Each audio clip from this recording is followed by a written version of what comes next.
नमस्कार साथियों, स्वागत है आपका स्टेट सर्विस ब्लूप्रिंट में। यदि आपका लक्ष्य एमपीपीएससी प्री 2026 है तो आज का यह वीडियो आपकी तैयारी के लिए बेहद महत्वपूर्ण होने वाला है। आज हम भारतीय भूगोल के प्रायद्वीपीय पठार का वर्गीकरण से जुड़े 15 सबसे महत्वपूर्ण एमसीक्यूज को सरल भाषा और 3 लाइन की कंसेप्ट बेस्ड व्याख्या के साथ समझेंगे। इस वीडियो में हम मध्य उच्च भूमि, ढक्कन का पठार, मालवा का पठार, छोटा नागपुर पठार, मेघालय पठार तथा परीक्षा में बार बार पूछे जाने वाले महत्वपूर्ण तथ्यों का अध्ययन करेंगे। यदि आप प्रत्येक एमसीक्यूज की व्याख्या को अंत तक ध्यान से देखते हैं तो आपका प्रीलिम्स का कंसेप्ट मजबूत होगा और यही कंसेप्ट आपको एमपीपीएससी मेंस में भी सटीक उत्तर लिखने में सहायता करेंगे। तो बिना समय गंवाए शुरू करते हैं आज का पहला प्रश्न। प्रायद्वीपीय पठार का मुख्य वर्गीकरण कितने भागों में किया जाता है?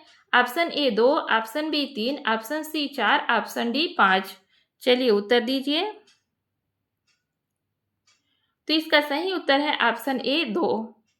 प्रायद्वीपीय पठार का मुख्य वर्गीकरण 2 भागों में किया जाता है, मध्य उच्च भूमि और ढक्कन का पठार। नर्मदा नदी को इन दोनों भागों के बीच प्राकृतिक विभाजन रेखा माना जाता है।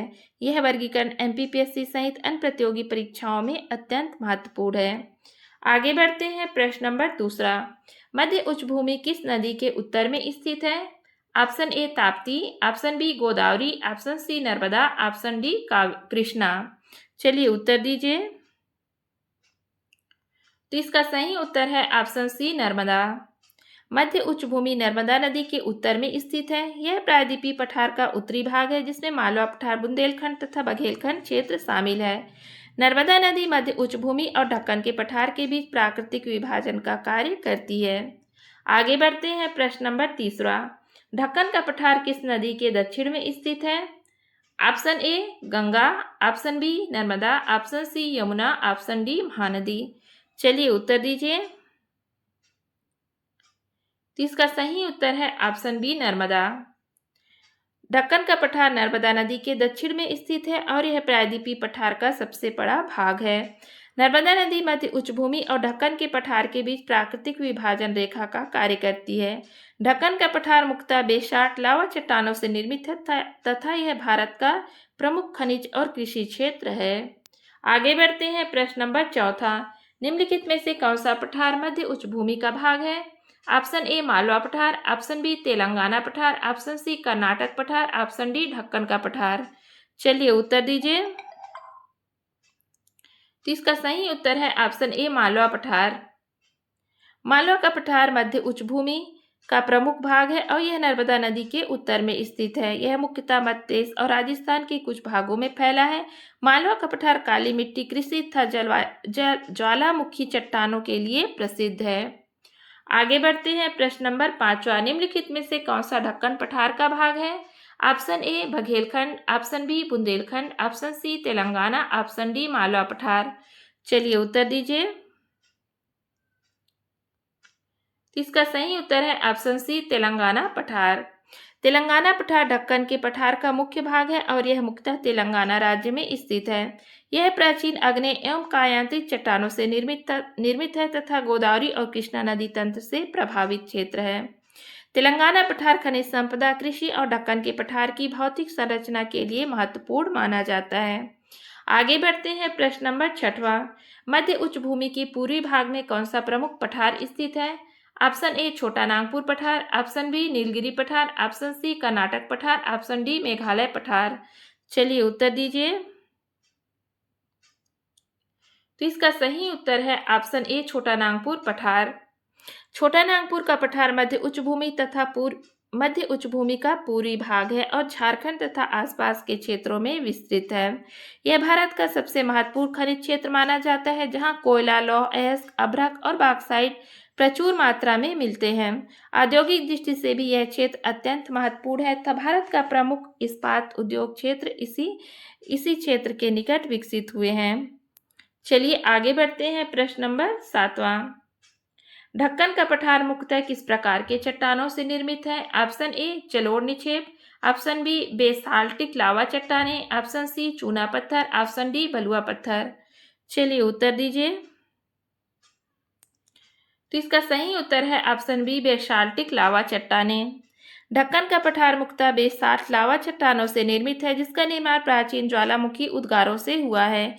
इन लावा प्रहारों को सामूहिक रूप से डेक्कन ट्रैप कहा जाता है। इन्हीं चट्टानों के अपक्षय से काली मिट्टी रेगुर मिट्टी का निर्माण हुआ है, जो कपास की खेती के लिए प्रसिद्ध है। आगे बढ़ते हैं। प्रश्न नंबर 8वां। मध्य उच्च भूमि का पश्चिमी भाग किस पठार से संबंधित है? ऑप्शन ए मालवा पठार, ऑप्शन बी कर्नाटक पठार, ऑप्शन सी तेलंगाना पठार, ऑप्शन डी दक्कन पठार। चलिए उत्तर दीजिए। तो इसका सही उत्तर है ऑप्शन ए मालवा का पठार। मध्य उच्च भूमि के पश्चिमी भाग में मालवा का पठार स्थित है। यह मुख्यतः मध्य प्रदेश और दक्षिण पूर्वी राजस्थान में फैला हुआ है तथा ज्वालामुखी चट्टानों से निर्मित है। मालवा का पठार काली मिट्टी, कृषि उत्पाद और मध्य भारत के भूगोल में महत्वपूर्ण स्थान रखता है। आगे बढ़ते हैं। प्रश्न नंबर 9वां। निम्नलिखित में से कौन सी नदी मध्य उच्च भूमि और दक्कन पठार के बीच प्राकृतिक विभाजक मानी जाती है? Option A Godavari, option B Krishna, option C Narmada, option D Mahanadi. चलिए उत्तर दीजिए। तो इसका सही उत्तर है ऑप्शन सी नर्मदा। नर्मदा नदी मध्य उच्च भूमि और दक्कन पठार के बीच प्राकृतिक विभाजक मानी जाती है। नर्मदा के उत्तर में मध्य उच्च भूमि तथा दक्षिण में दक्कन का पठार स्थित है। भारत के भौतिक भूगोल में नर्मदा नदी का यह विभाजक एमपीपीएससी सहित सभी प्रतियोगी परीक्षाओं के लिए अत्यंत महत्वपूर्ण है। आगे बढ़ते हैं। प्रश्न नंबर 10वां। दक्कन पठार का सामान्य ढाल किस दिशा में है? ऑप्शन ए पूर्व से पश्चिम, ऑप्शन बी पश्चिम से पूर्व, ऑप्शन सी उत्तर से दक्षिण, ऑप्शन डी दक्षिण से उत्तर। चलिए उत्तर दीजिए।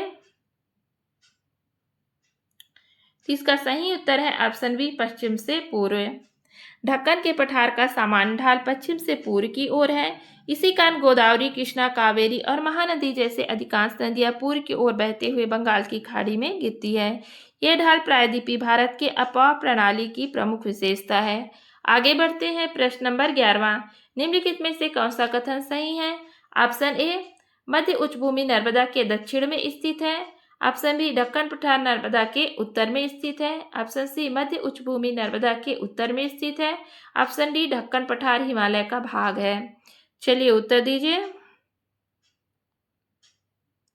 तो इसका सही उत्तर है ऑप्शन ए मध्य उच्च भूमि नर्मदा के दक्षिण में स्थित है। मध्य उच्च भूमि नर्मदा नदी के उत्तर में स्थित है और यह प्रायद्वीपीय पठार का उत्तरी भाग है। नर्मदा नदी मध्य उच्च भूमि और दक्कन के पठार के बीच प्राकृतिक विभाजक का कार्य करती है।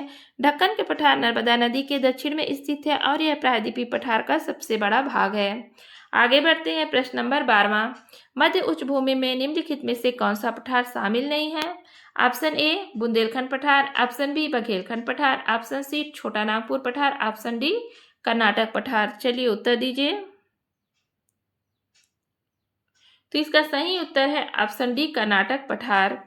कर्नाटक का पठार मध्य उच्च भूमि का भाग नहीं है, बल्कि यह दक्कन के पठार का प्रमुख भाग है। मध्य उच्च भूमि में मालवा, बुंदेलखंड और छोटा नागपुर पठार जैसे पठार शामिल है। कर्नाटक का पठार नर्मदा नदी के दक्षिण में स्थित है और मुख्यतः ग्रेनाइट और कायांतरित चट्टानों से निर्मित है। आगे बढ़ते हैं। प्रश्न नंबर 13वां।